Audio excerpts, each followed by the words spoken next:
Hey guys, this is Eric Weingarten with Weingarten Racing.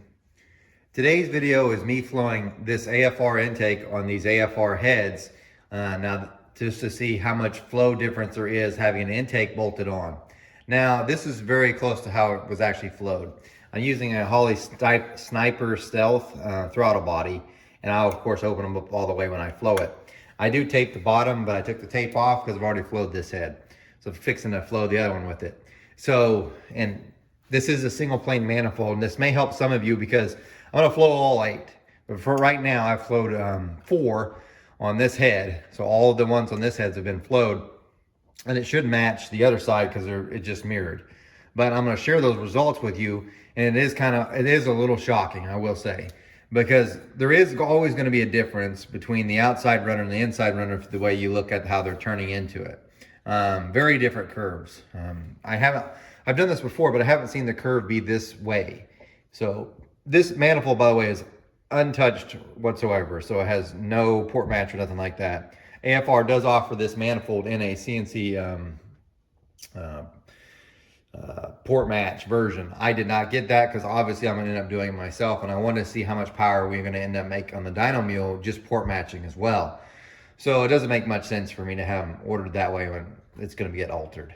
Although I did think it would be an interesting test if I got one that was already CNC gas matched and put it on this, because then the intake, several of you guys have this issue, where the intake manifold opening is larger than the head, and see how much power you lose with that. If I had that intake or another intake just like this, I would absolutely do it. I would flow it just like it is here, then I would flow it, then I would of course dyno it and see what it does, because this one is smaller. So then when I take this off, you'll see this opening on the intake manifold is smaller than the head, and I floated this way. If I had the CNC port match one, the CNC port match would end up being larger on the intake manifold than it would the head, and that would be interesting to flow that to see how much flow difference there really is, whether it be too small or too big, and then also dyno numbers to say too small or too big, and then of course when it's port match, how much actual difference does it make whenever they both line up. So in other words, the head and the intake would be the same. That'd be a very interesting test, but I don't have another manifold. I'm sure I could ask AFR, but they've been so kind and generous about giving things to me for this test. They've given the heads, and I'm going to put a link in the description in case you're wanting to buy these. These are AFR Enforcer heads. They've given the intake manifold and some gaskets too, and they've been really kind about anything. So I'm sure if I asked, if I said, hey, could you send me one that's CNC gasket matched, they probably would do it. But I'd feel bad taking advantage like that, although they still get used and marketed and all that. But I think they've done quite a bit, so I'd hate to ask more is what I'm trying to get at. Anyway, so I've only flowed the 4 because of the way it's graphed, it's easier for you guys to see. So before I do that, I do want to say this. Guys, thanks for watching. I know this video is coming out a little late, and the biggest reason is because I had that ablation surgery last Wednesday. And there's a restriction that they put on you because they do go through your femoral arteries that you can't pick up a certain amount of weight for a certain amount of time. So they put me at 10 pounds till yesterday. So yesterday was the first time I could lift over 10 pounds. Now I can lift up to 30. I still can't lift over 30 until next week, then I can go over 30. And you might say, so what? Well, the problem is my son had to pretty much move everything in the shop for me. So there's stuff everywhere that I couldn't pick up. So I really couldn't flow a whole lot of stuff because I couldn't pick it up.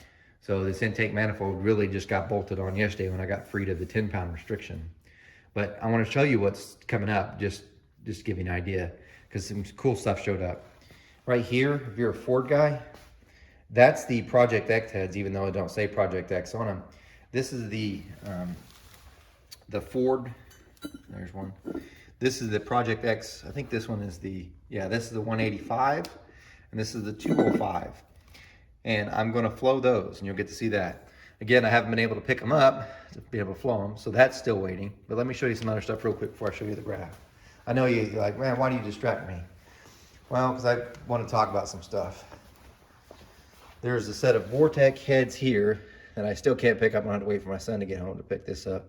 That I need to flow. These are 906 Vortex heads that some guy did some pocket port work with. I just did a valve job. I'm gonna flow that and see what this does. That's also needing to get flowed.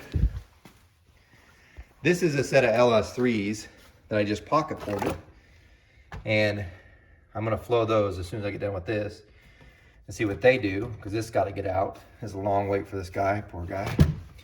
And then you've got, this is an 18-degree BMF head that I still need to flow too.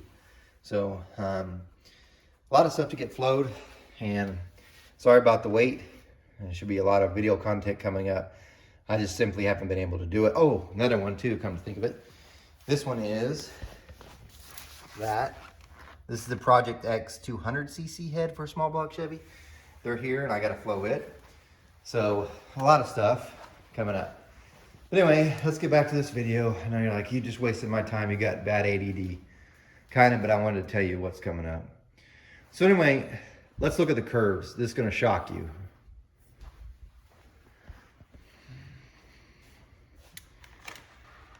These four, this is the exhaust, in case you're wondering what these lines are, which has no influence on the intake manifold. These four right here are the intake ports flowing just the head alone. These four right here, these lines you see here, are with the intake manifold and throttle body attached through the entire lift curve. So you could tell how much flow you really lost with this. It's considerable. I mean, very considerable. Just to give, I mean, it's a lot. And I'll show you the raw numbers in just a second, but some people like to see the graph. You can look and see how much it's changed. Here's the kind of interesting part, and it's really hard to see with this. Let me see if I can pull up number 2 here. See, it's really hard to see on the camera here. See that blue line that lit up? That's cylinder 2. That's the outside runner.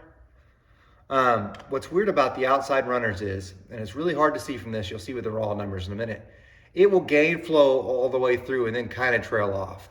But if you look at the inside runners, which would be intake 4, I think, yep, they do something a little bit different. If you look, they'll get peak and then they drop in flow. So they don't keep kind of climbing or at least stay the same. They actually decrease in flow as lift increases. So they're backing up even worse. So they actually follow that curve of the head here. They do similar things. So the outside runners on the manifold do not. So in other words, let's go back to manifolds so you get a better idea. Both of them did it.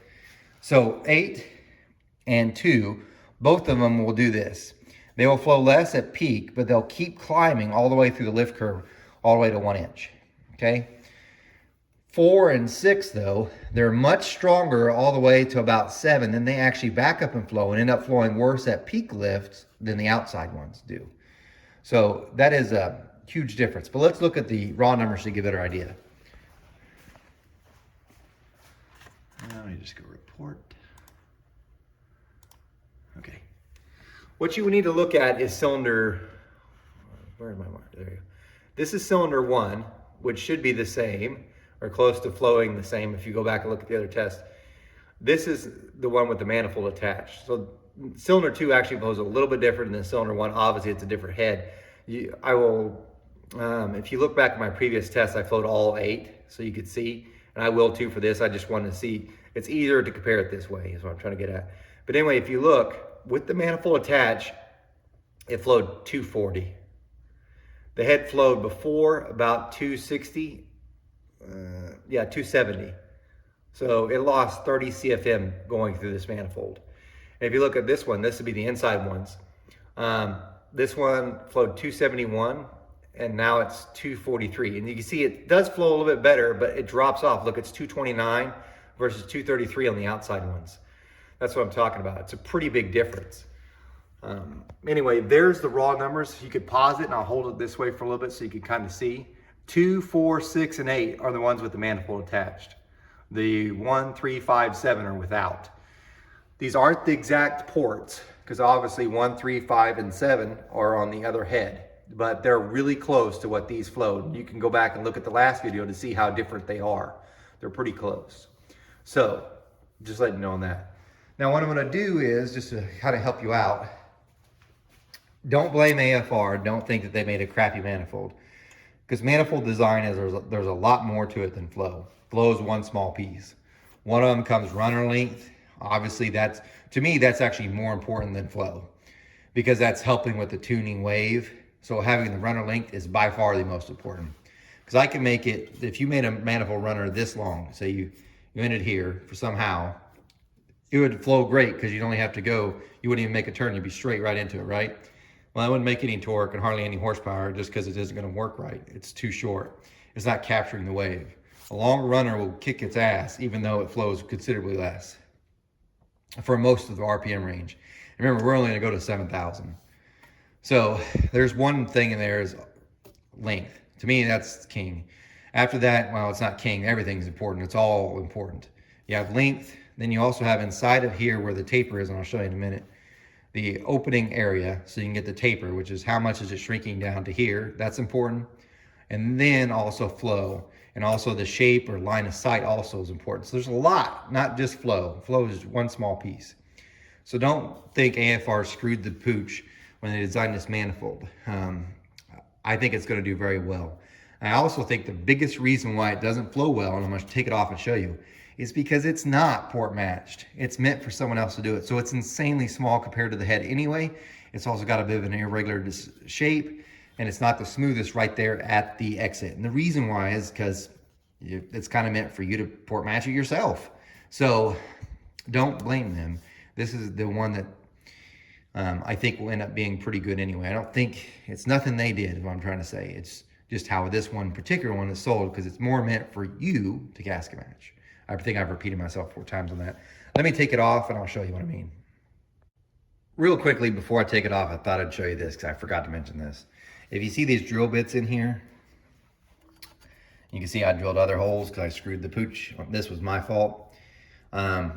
Whenever I do a port match, I'll set up on my dummy block and I'll bolt the head onto the block with the head gasket underneath there. I then tape the intake gasket on, then I drill these holes through the intake manifold and into a little divot in the head. And the reason why I do that is whenever you set the intake manifold on the engine, you can use these drill bits to line it up. It also makes it way easier to flow the manifold attached, because I'll just shove some drill bits through here. I will make sure that they hit in the divot in the head and then tighten the bolt. And it's exactly the way it should be when it goes on the block. I'd like to show you that. Now here's how come I say I messed up. You see this hole here and there's another one here. Well, the reason why I messed up is because, and you can kind of see here, this head, the Enforcer, has the holes for both the Vortec and the small block Chevy pattern. And the problem with the Vortec one is that hole's there. So usually when I'm drilling here, it's not a big deal. And I totally had a brain fart and forgot there's a hole there. So the problem is, I had to drill an extra hole just because it was into nothing. So it wasn't going to leave a divot for me to line up the intake manifold with, because it's just right in through there. I will not be using those holes, obviously. Okay, let me take it off now. Here's what I mean by how far off that gasket match is. So, by the way, this gasket doesn't necessarily line up exactly with this head. It's off a little bit because these are obviously smaller than a 1206. So they're not the same as that gasket, but it'll give you some idea. Eventually this will be about a 1206 when we port it, but not yet. When I say we, it's gonna be me. But anyway, that ports it. Point is, this is not exactly a 1206, but it is larger than the manifold itself. So if you look with the 1206 gasket up here, you can tell this is probably actually where the roof of the port is right there. So that part's correct. The floor, you can see there's a little, you could definitely see there's some boogers here. And again, don't take bad on AFR. This is kind of meant to be that way. And it's actually got a ledge on that bottom. See it there? Caption real well. There we go, hopefully. Anyway, there's a ledge there, and that's really is hurting flow, especially, I mean, I can feel it, especially right where that spot is.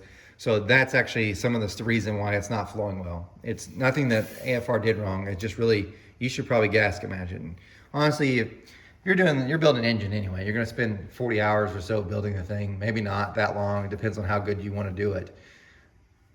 What's an extra 3 hours? And this is the reason why I port match, which you will see, I'm sure will show up on the dyno stuff, but it cost me, it'd cost you, if you were to get me to port match a manifold, $300. But it takes away some of that stuff.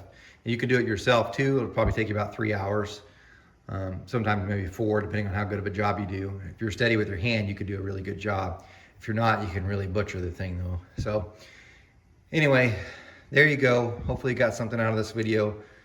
I'm going to flow the other head real quick so I have all 8 numbers so I can keep that for the information. So when we go to the dyno mule and we look at one cylinder that might have been doing some weird stuff, I could see maybe it's because of this or that. Anyway, thanks for watching this video. Look for future videos coming up. Some is going to be really cool stuff, actually, as you can see.